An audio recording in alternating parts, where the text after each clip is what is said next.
You are working 50 grueling hours just to afford generic groceries, while a digital grifter sears a $40 ribeye bought with your tax dollars, laughing at you for clocking in.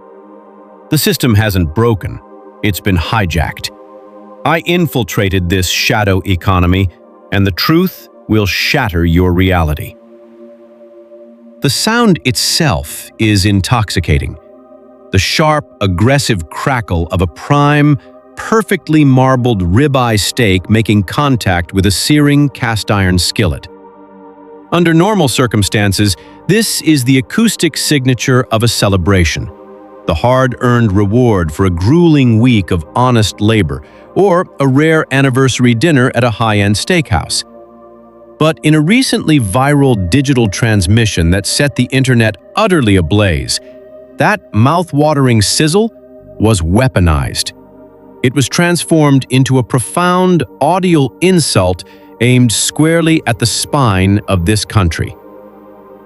The camera slowly pans up from the sizzling meat to reveal a young, pregnant woman, an unshakable, profoundly smug smile etched across her face. Without breaking eye contact with the lens, she casually flips the $40 cut of beef and leans into the microphone to deliver a line so meticulously engineered to inflict psychological damage, it feels like a physical blow. Why would I ever clock in for a 9 to 5 when your tax dollars buy me steak dinners every single night? Keep working, peasants. My EBT card just reloaded. The sheer audacity of it stops your breath. At Credit Card Payoff Plan US warmly welcomes you to a deep dive investigation that will fundamentally alter how you view the American social contract. This was not merely a tasteless joke for engagement. It was a brazen, digital declaration of war against the very concept of the American work ethic. If this kind of fearless truth-telling resonates with you, I urgently ask you to hit that subscribe button right now. Your support is the only thing that empowers this channel to keep diving into these dark, controversial realities, exposing the systemic rot, and producing the hard-hitting videos you deserve. To truly grasp the magnitude of the visceral outrage this single video provoked, you must rip your eyes away from her glossy screen and look at the unapologetic, brutal reality of the everyday taxpayer who unknowingly funded that meal. I want you to feel the deafening shriek of alarm clocks shattering the pitch-black silence at 4 a.m. in working-class neighborhoods across this entire nation. Picture the exhausted mechanic whose hands are permanently stained with grease and fatigue. Or the single mother working back-to-back double shifts as a nurse's aide, her body running entirely on fumes and raw willpower. Think of the warehouse worker whose joints are failing, enduring mandatory forced overtime just to keep the heat running. These are the unsung, resilient pillars of our society, navigating the suffocating, merciless grip of historic inflation. They are paralyzed by an economic oxygen tank that is flashing dangerously empty, sitting in endless, gridlocked traffic, trading the absolute prime years of their finite lives for 40 to 60 hours a week. They do all of this just to stand completely frozen under the fluorescent lights of a grocery store aisle, meticulously, painfully calculating whether they can afford generic ground beef to feed their children this week. They are enduring a slow-motion liquidity blood clot, watching their life savings and purchasing power wither and die with every single direct deposit. And yet, when they finally collapse into bed and open their phones for 3 minutes of harmless escapism, they are met with the mocking, contemptuous gaze of a demographic that has hijacked the very safety net built to catch the falling. Over the past 3 weeks, I have descended into the darkest, most infuriating rabbit hole of the modern internet. What I uncovered was not a collection of tragic, heartbreaking stories about marginalized souls desperately praying for a temporary hand up. I discovered a highly organized, deeply toxic subculture of pure, unfiltered arrogance. I found a demographic that treats welfare not as a fragile bridge over troubled waters, but as a permanent, luxurious five-star destination. They have cultivated a bizarre and nauseating welfare flex culture, weaponizing electronic benefit transfer cards and Section 8 housing vouchers to bankroll lifestyles that legitimately employed, hardworking citizens can only fantasize about. We are talking about individuals proudly posing in front of fully loaded 2025 Chevy Tahoes, revving Dodge Hellcats, and casually swinging $2,000 designer bags, all while waving government-issued debit cards right in your face.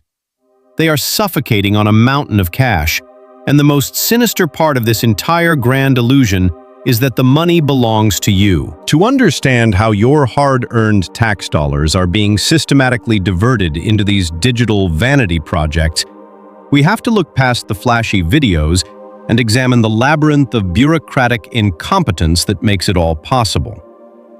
As I spent countless sleepless nights infiltrating these online spaces, parsing through thousands of comments, private Discord servers, and tutorial threads, a chilling reality began to crystallize before my eyes. This is not accidental. The individuals engaging in this behavior are not slipping through the cracks of a flawed system. They are driving a bulldozer straight through its front doors. I watched in absolute horror as step-by-step guides were freely distributed, teaching hundreds of thousands of followers how to mask their underground cash income, manipulate asset thresholds, and deliberately misreport household sizes to maximize their monthly government payouts. They operate completely off the books, running lucrative side hustles, e-commerce stores, and cash-in-hand businesses, all while maintaining a digital paper trail of artificial poverty. What struck me the most profoundly was not just the mechanics of the fraud, but the deeply ingrained psychology behind it. There is zero remorse. Instead, there is a twisted sense of entrepreneurial pride, a belief that outsmarting the state is a legitimate form of modern hustle. They view the hard-working taxpayer not as a neighbor or a fellow citizen, but as a naive mark, a faceless entity meant to be squeezed for every possible dime. I read messages from people casually laughing about parking their luxury vehicles 2 blocks away from the welfare office just to pass their in-person audits. They have effectively weaponized the compassion of the American public, taking a safety net originally engineered by empathetic citizens to prevent vulnerable families from starving and reverse engineering it into a luxury subsidy. It is a masterclass in manipulation, exploiting the very real fear of bureaucratic auditors who are too overwhelmed, underfunded, and paralyzed by red tape to actually verify the claims crossing their desks. You are not just paying for their groceries, you are actively funding a shadow economy built entirely on deceit, arrogance, and the absolute destruction of institutional integrity. Yet, while these digital grifters meticulously script their next viral spectacle, the true casualties of this grand illusion are quietly breaking under the weight of it all. The financial damage is staggering, yes, but the psychological toll this inflicts on the American middle class is something entirely unquantifiable and infinitely more destructive. I want you to step into the mind of a father who has done everything society asked of him. He stayed in school, learned a trade, pays his taxes on time, and works a grueling 50-hour week. When he logs online and sees a 20-something boasting about eating premium cuts of meat on the public dime, it does not just make him angry. It shatters his fundamental understanding of justice. It breeds a dark, creeping nihilism. Why are we pushing ourselves to the absolute brink of physical and mental exhaustion when the reward for playing by the rules is a life of perpetual financial anxiety? I have spoken with hundreds of viewers who have poured their hearts out in my inbox, sharing stories that would bring you to your knees. These are families who make just slightly over the poverty line, making them entirely ineligible for any government assistance. Yet they are drowning in the skyrocketing costs of childcare, property taxes, and health insurance premiums. They are the forgotten middle, the designated beast of burden for the entire national economy. They exist in a brutal purgatory where they are deemed too wealthy for help but remain too poor to actually live. The betrayal they feel when they witness this welfare flex culture is profound and visceral. It is a direct assault on their dignity. Every time they are forced to put a carton of eggs back on the shelf because the price jumped again, while knowing their paycheck deductions are funding someone else's unearned excess, a piece of their spirit dies. This is how you completely erode the soul of a nation. You do not do it through sudden dramatic collapse. You do it by slowly, methodically punishing those who choose to be responsible. This agonizing disparity between those who physically build our communities and those who shamelessly exploit them forces us to confront a terrifying reality about the institutions meant to protect us. How does a system so massive, armed with the most sophisticated surveillance and financial tracking technology in human history, allow this to happen in broad daylight? The truth I uncovered is that the bureaucratic machinery is not just broken, it is willfully turning a blind eye. During my investigation, I analyzed the enforcement metrics of several state-level benefit programs, and the data was nothing short of an insult to the American taxpayer. The algorithms designed to detect fraud are ancient, relying on voluntary self-reporting that amounts to an honor system in an era devoid of honor. We have created an administrative state that is absolutely terrified of optics. Politicians and agency directors are paralyzed by the fear of being labeled as heartless, so they mandate a culture of unchecked approval. The threshold for verifying actual need has been lowered so drastically that the gatekeepers have effectively abandoned their posts. Caseworkers are drowning in unmanageable quotas, ordered to process applications at breakneck speeds, leaving zero time for legitimate scrutiny. When I interviewed former welfare auditors under the strict condition of anonymity, their voices shook with frustration. They described a toxic internal culture where raising red flags about obvious abusers was actively discouraged because it slowed down processing metrics. They are forced to rubber stamp the systemic looting of the public treasury. We are essentially watching a slow-motion heist where the vault doors have been left wide open. The security cameras have been deliberately unplugged, and the guards are explicitly instructed to look the other way. This is not just administrative negligence. It is a profound dereliction of duty. It is a government actively choosing the comfort of the loud, manipulative few over the survival of the silent, hard-working majority. When the institutional architects of our society turn a blind eye to this blatant mockery, the countdown to a total collapse of our civic foundation inevitably begins. We are rapidly approaching a societal breaking point. A nation can survive economic depressions, natural disasters, and global conflicts, but no society in human history has ever survived the death of its own work ethic. When the cultural consensus shifts from valuing labor to glorifying parasitic extraction, the entire engine of civilization grinds to a devastating halt. The viral video of that sizzling $40 ribeye was not an isolated incident of bad taste. It was the canary in the coal mine. It was a glaring, high-definition warning that the American social contract is hanging by a severely frayed thread. We cannot allow this to be the new normal. We cannot accept a reality where honesty is penalized and manipulation is handsomely rewarded. It is time to demand a radical, uncompromising overhaul of how public assistance is distributed, audited, and enforced. We must advocate for a system that provides a temporary, rigid safety net for those experiencing genuine tragedy, while aggressively prosecuting those who treat the taxpayer as a personal ATM. But this change will not come from the top down.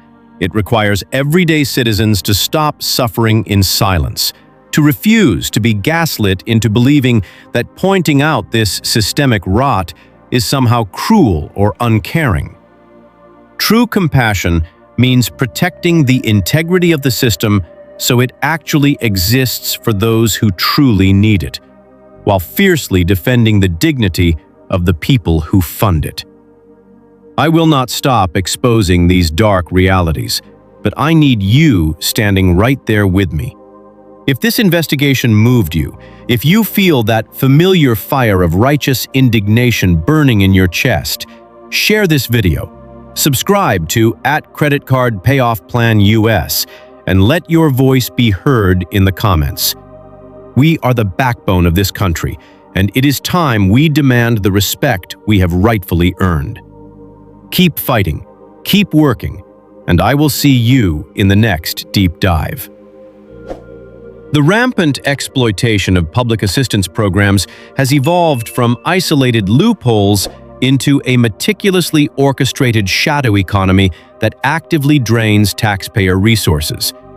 This blatant grift thrives not just because of the sheer audacity of those exploiting the system, but due to a bureaucratic apparatus that is entirely paralyzed by optics and fundamentally broken. Caseworkers and auditors are systematically disempowered, forced to rubber stamp approvals to meet rapid-fire quotas while turning a blind eye to obvious fraud. Meanwhile, the true, devastating cost is heavily borne by the forgotten middle class. These are the hard-working citizens who play by the rules, struggle daily to keep their families afloat amid skyrocketing inflation, and are deemed too wealthy for assistance, yet remain too poor to thrive. Witnessing this viral welfare flex culture breeds a dark, crushing nihilism that threatens to destroy the very soul of the American work ethic. If we continue to allow a cultural shift that glorifies parasitic extraction over honest labor, our civic foundation will inevitably collapse. We must radically demand accountability, stringent audits, and an uncompromising system that genuinely protects the truly vulnerable without endlessly penalizing the responsible majority. True compassion demands that we fiercely defend both the integrity of the safety net and the dignity of the taxpayers who sacrifice to fund it. A society cannot sustain itself when personal responsibility is punished and systemic exploitation is celebrated. True compassion is never blind generosity. It inherently requires accountability, strict boundaries, and a fierce defense of fairness. When governing institutions fail to uphold basic standards of integrity out of fear or incompetence, the moral fabric of a nation rests entirely on everyday citizens choosing honest labor and communal respect over the temptation of easy deception. Anchor yourself in integrity. Do not let the cynical, viral actions of digital grifters corrupt your personal work ethic. Honest labor builds genuine self-respect, character, and long-term psychological stability that no fraudulent scheme can ever provide. Demand transparency. Become actively involved in local and state civic duties. Vote for representatives and policies that prioritize strict auditing, institutional transparency, and the protection of middle-class taxpayers. Strengthen your local community. Support the forgotten middle by keeping your money local. Buy from honest small business owners, help your neighbors, and build strong community safety nets that rely on mutual respect rather than broken bureaucratic systems. Refuse to be silenced. Speak up against systemic abuse. You can be deeply compassionate toward the truly needy while simultaneously condemning fraud. Breaking the silence is the necessary first step to fixing the social contract. What is one specific, practical change you would like to see implemented to stop the abuse of government assistance programs. Please drop your thoughts politely in the comments section below so we can all read, discuss, and learn from each other's perspectives. If this message resonated with you, please hit that subscribe button to support at Credit Card Payoff Plan US. Your subscription is the exact motivation I need to keep exposing the truth and bringing you more hard-hitting deep dives in the future.